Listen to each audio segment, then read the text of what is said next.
Hello, thank you for being in a new video.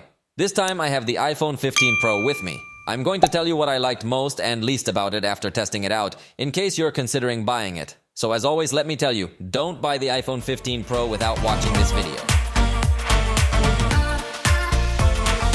Consider its launch price of 23,999 pesos. On the screen, you see the reference price in dollars. Although remember that the prices here are not the same as over there. But based on that price, it will be how we will judge it, comparing it with what other competitors offer in this same price range. Remember that I also have the full review available in case you want to know it in much more detail, point by point. This will be a brief summary. If there's anything I don't mention during this video, it's because it's simply within what one would expect from a device in this price range. Let's start with what I like the most. It has IP68 with 6 meters of depth. That means it tested much deeper compared to what other devices that are also IP68 certified offer. In fact, it's a little curious that the certification has the same name even though this device withstood being submerged deeper.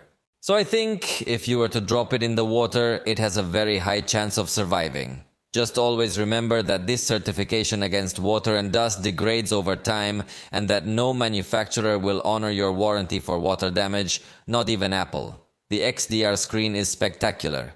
Not only does it give us good color, good viewing angles, good brightness and everything else, but it also has this feature of illuminating more brightly some areas of photos or videos that were captured with this device where there was more illumination as well. This type of HDR display allows for a much more realistic experience, and it's really something that you're going to enjoy a lot here. Also, the True Tone feature of the display is very nice. This feature allows you to take advantage of the ambient light temperature sensor so that the screen becomes a little bit warmer or cooler depending on the color of the environment, and it still looks natural. Unlike other devices, for example, Samsung does not have this option, and the screen in some environments could become very blue or very yellow, but that does not happen on iPhone. Here, a very natural display is always maintained.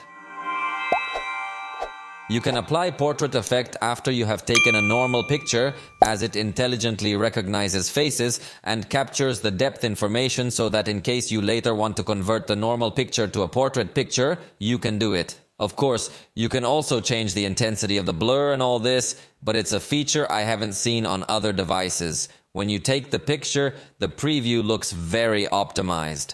This may seem like something very simple, but believe me, it makes a lot of difference, especially in users who are not so advanced. Because generally, users who are more tech savvy can get to know that after taking the picture, maybe it will be processed and it will improve. But there are other users who at the moment they are taking the picture in the preview, they realize that it is not coming out a good result, and they would think that the result of the picture is going to be very bad.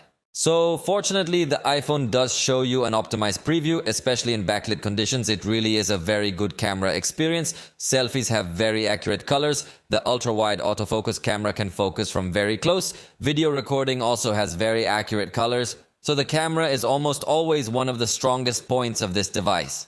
In addition, the camera integrates seamlessly with Instagram and other social networks. And while we're on the subject of social networks, you can also easily create stickers and even add them to a library. These stickers can then be used in messages or on Instagram or in any other application, and they do work as PNG stickers. That is, they do have transparencies, unlike the proposal we found in Samsung, which can also create stickers, but they come out with a square format and white background. So the iPhone implementation is very good.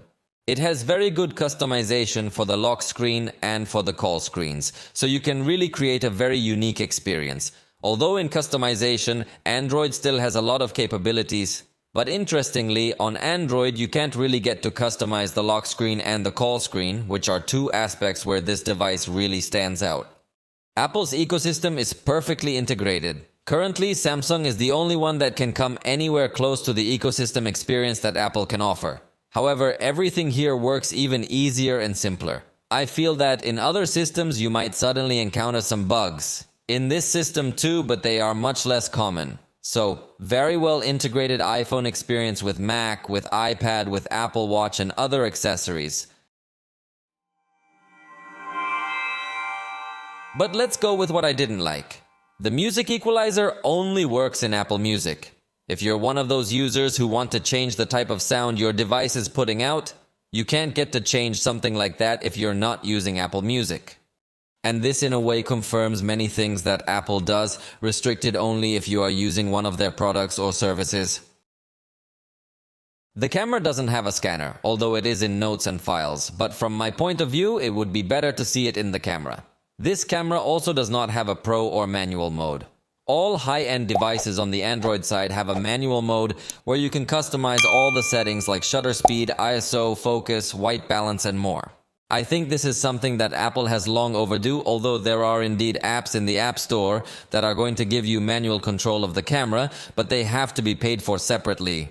When there is not a lot of light, the front camera brings out a lot of noise in the pictures. There are other devices that do a better job of working around this noise to try to blur it, although at other times they go to the extreme of also removing certain details from the face or any environment. So it seems that Apple doesn't want to sacrifice absolutely nothing of the textures and goes to the other extreme of removing virtually none of the noise. So it's up to you as a user what you prefer.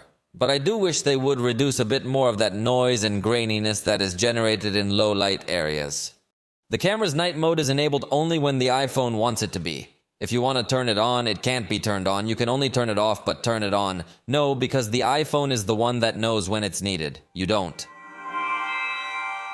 The maximum zoom is 15x and falls far short of the competition. Although, of course, it has a good zoom lens with respect to aperture, but it does fall short in range. The main camera has a very far minimum focus. If you want to take pictures of small objects, you really have to be at a very far distance. And in addition, the focus is very inconsistent. In the Android world, there are manufacturers that are already implementing cameras with variable aperture so that they are able to have a much more uniform focus for these kinds of small objects.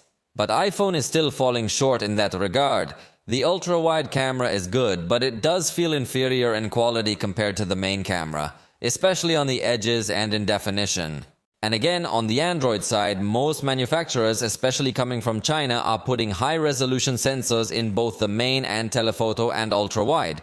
In this case, Apple is only betting on the high-resolution sensor on the main camera. It does not have a fingerprint reader. This for me is almost unforgivable. It is true that Apple bets everything on Face ID and it works well, but it would give much more comfort to be able to register your fingerprint. In addition, you could register the fingerprint of trusted people or your family or friends who can more easily unlock your device. But here everything is more locked down. The fast camera doesn't record in 4K, this is quite strange, and hopefully they will correct it with some update because I definitely don't understand the reason. There is not even a hardware limitation that prevents this device from recording that fast camera in 4K. But Apple has decided to bump it to Full HD. While you're recording video, you can't pause or rotate or turn on the flashlight.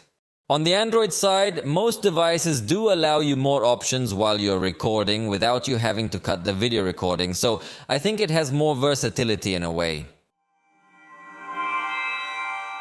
It doesn't come with a charger included in the box, so consider that that's going to be another expense you're going to have to make unless you want to use a simple charger that you already have at home, or you definitely do have a 20-watt charger, which is the maximum charge that this device supports, and you don't have to make that additional expense. Fortunately, it supports power delivery, so if you look on Amazon for some chargers with power delivery, you could save a little more and you will still have the fast charge.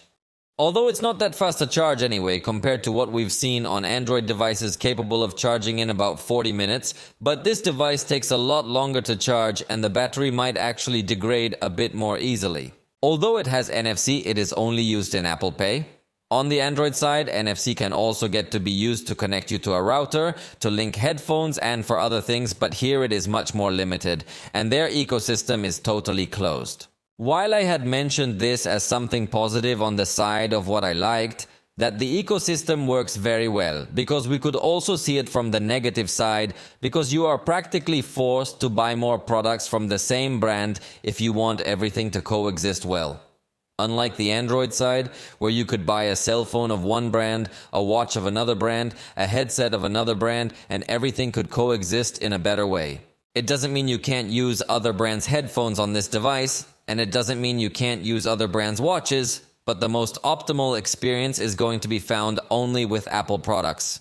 then you should consider that you will probably have to spend more money acquiring more products of the same brand. But if you already have it, let me know your opinion in the comments. Remember that if there are people interested in buying this device, they are probably watching this video and reading your comments so you can help them make the best decision. Tell them about your experience, what you thought of the camera, what you thought of the battery and other things, because for the moment this video is over. I hope you liked it. If you did, you know you can point it out, and we'll see you next time.